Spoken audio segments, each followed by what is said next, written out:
Kenya தலைநகர் நைரோபியில் தீவிரவாதிகளின் தாக்குதல்களை முடிவிற்கு கொண்டுவர ராணுவம் தீவிரமான நடவடிக்கைகளை எடுத்து வரும் நிலையில் பிணை கைதிகளை கொன்றுவிடுவோம் என்று தீவிரவாதிகளின் அமைப்பு எச்சரித்திருக்கிறது. வணிக வளாகத்திற்குள் உள்ள தீவிரவாதிகளோடு தொடர்பில் உள்ளதாக கூறும் அல்-qaeda தீவிரவாத அமைப்பைச் சேர்ந்தவர்கள் இணையதளம் மூலமாக இந்த மிரட்டலை விடுத்துள்ளனர். இந்நிலையில் தீவிரவாதிகளின் பிடியில் உள்ள பிணை கைதிகளை மீட்கும் பணி 3வது நாளாக நடைபெற்று வருகிறது. 10க்கும் மேற்பட்ட தீவிரவாதிகள் உள்ளே இருக்கலாம் என்று கருதப்படுகிறது. நேற்று முன்தினம் நைரோபியில் உள்ள 4 அடுக்கு மாடி வணிக வளாகத்திற்குள் புகுந்த அல்-ஷபாப் தீவிரவாதிகள் அங்கிருந்தவர்கள் மீது துப்பாக்கிச் சூட்டில் ஈடுபட்டனர். இதில் 2 இந்தியர்கள் உட்பட 68 பேர் உயிரிழந்தனர். 170க்கும் அதிகமானோர் காயமடைந்தனர்.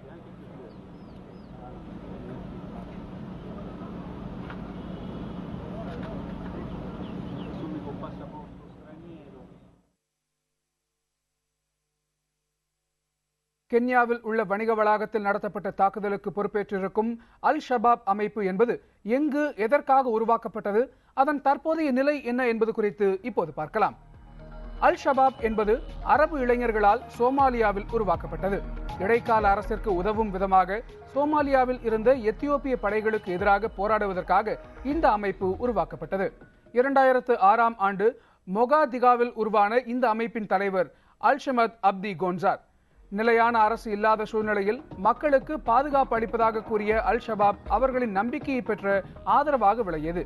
2011இல் ஏற்பட்ட வறட்சியின் போது மேற்கத்திய நாடுகள் வழங்கிய உதவியை ஏற்க மறுத்ததில் தொடங்கி சிறிது சிறிதாக மக்களின் நம்பிக்கையை இந்த அமைப்பு இழந்தது. இந்த அமைப்பினர் மொகாதிகாவில் இருந்து 2011ஆம் ஆண்டு ஆகஸ்டிலும் கிஸ்மாயோவில் இருந்து செப்டம்பர் 2012இலும் ஆப்பிரிக்க யூனியன் படைகளால் வெளியேற்றப்பட்டனர். அல்-ஷபாப் அமைப்பைச் சேர்ந்தவர்கள் சுற்றுலா பயணிகளை கடத்துதல் போன்ற செயல்களில் ஈடுபடுவதாக குற்றம் சாட்டி வரும் கென்யா தற்போது ஆப்பிரிக்க யூனியன் படைகளோடு இணைந்து அதற்கு எதிராக சண்டையிட்டு வருகிறது. 2012ஆம் ஆண்டில் அல்-qaedaவோடு இணைந்து செயல்பட முடிவு செய்தது அல்-ஷபாப்.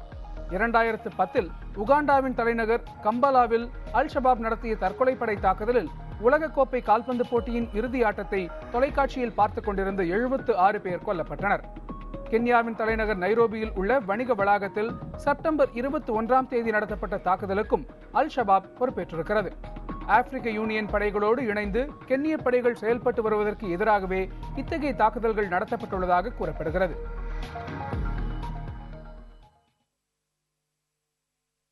கென்ய தலைநகர் நைரோபியில் தாக்குதல் நடத்தப்பட்டதற்கு அதன் அண்டை நாட்டு பிரச்சனையே மிக முக்கியமான காரணம். வறுமைக்கும் பயங்கரவாதத்திற்கும் இடையில் தவிக்கும் அந்த நாட்டை பற்றி இப்போது பார்க்கலாம். எலும்பும் தோலுமாக கால்நடைகள் செத்து கிடக்கின்றன. மரங்கள் எதிலும் பச்சை இலைகளை பார்க்க முடியவில்லை. தெருவோரங்களிலும் பாலைவன மணலிலும் எழுந்திருக்கக்கூட திராணியற்று ஊர்ந்தபடி செல்கின்றனர் குழந்தைகள். எல்லா குழந்தைகளையும் தூக்கிக் கொண்டு தொலைதூரத்தில் உள்ள முகாம்களுக்கு நடக்க முடியாது என்பதால் சில குழந்தைகளை பெற்றோர்கள் சாகவிட்டு விடுகிறார்கள். ஒரு குழந்தையை கையில் வைத்துக் கொண்டு இறந்து போன இன்னொரு குழந்தையை குழியில் போட்டு புதைக்கும் நிலை இங்குள்ள தாய்மார்களுக்கு அடிக்கடி ஏற்படுகிறது. இந்த நரகத்துக்கு பெயர்தான் சோமாலியா, ஆப்பிரிக்காவில் இருக்கிறது. பசியும் பஞ்சமும் அதனாலேயே உடல் சிறுத்து தலைவேங்கி போன மனிதர்களும் தான் இதன் அடையாளங்கள். கூடவே மத அடிப்படை வாதமும். நாட்டின் தெற்கு பகுதிகள் பெரும்பாலும் ஆயுத குழுக்களின் பிடியில் இருக்கின்றன. இவர்களது கட்டுப்பாட்டில் உள்ள பகுதிகளில் ஷரியத் சட்டம் அமல்படுத்தப்பட்டிருக்கிறது. திருடினால் கையை வெட்டுவார்கள், கலப்படம் செய்தால் கல்லால் அடிப்பார்கள், போதைப்பொருள் கடத்தினால் தூக்கிலிடுவார்கள். உணவுக்கே வழியில்லாத மக்களின் நிலைமை இவை போன்ற கடுமையான சட்டங்களாலும் சண்டைகளாலும் மேலும் மோசமடைந்திருக்கிறது. நாட்டில் மழை இல்லை, இயற்கை வளங்களில்லை என்பதெல்லாம் ஒருபுறம் இருந்தாலும் முறையான அரசு நிர்வாகம் இல்லை என்பதுதான் இங்குள்ள பஞ்சத்துக்கு அடிப்படை காரணம். சோமாலியாவில் அரசை அமைப்பதற்கு அமெரிக்கா, பிரிட்டன் போன்ற நாடுகளும் ஐநா அமைப்பும் பலமுறை முயன்று தோற்றுப் போயிருக்கின்றன. கடந்த ஆண்டு தேர்தல் நடத்தப்பட்டு அதிபரும் நாடாளுமன்ற உறுப்பினர்களும் தேர்வு செய்யப்பட்டார்கள். ஆனால் இன்னும் அரசற்ற நாடாகவே சோமாலியா இருந்து வருகிறது.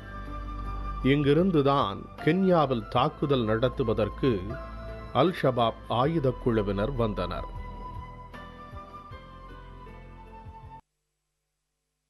கென்யாவில் தாக்குதல் நடத்திய அல் ஷபாப் குழுவினரின் புகலிடமான சோமாலியாவின் அரசியல் நிலை குறித்து விளக்குகிறார் நமது செய்தியாளர் எம் மணிகண்டன்.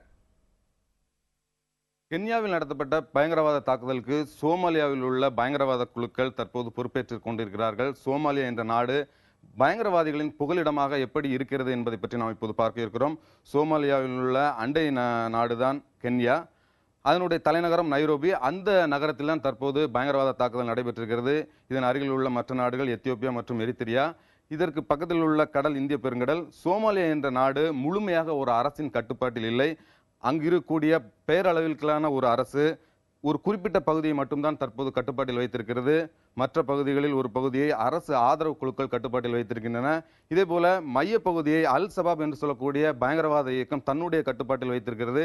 இங்கு இஸ்லாமிய சட்டங்கள் நடைமுறையில் இருக்கின்றன. இந்த பயங்கரவாத குழுதான் தற்போது நைரோபியில் தாக்குதல் நடத்தியிருக்கிறது. இதே போல எத்தியோப்பியாவினுடைய அரசு படைகள் சில பகுதிகளை கைவசம் வைத்திருக்கின்றன. எத்தியோப்பியாவில் உள்ள ஆயுத குழுக்கள் சில சோமாலியாவில் உள்ள சில பகுதிகளை கட்டுப்பாட்டில் வைத்திருக்கின்றன.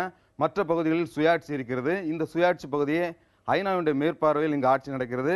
கடந்த 2 ஆண்டுகளாக அல் ஷபாப் ஆயுத குழுக்களுக்கு எதிராக கடுமையான நடவடிக்கை எடுத்து வரும் நிலையில் தற்போது கென்யாவில் நடத்தப்பட்டிருக்கிற இந்த தாக்குதல் பெரும் அதிர்ச்சியை ஏற்படுத்தி இருக்கிறது.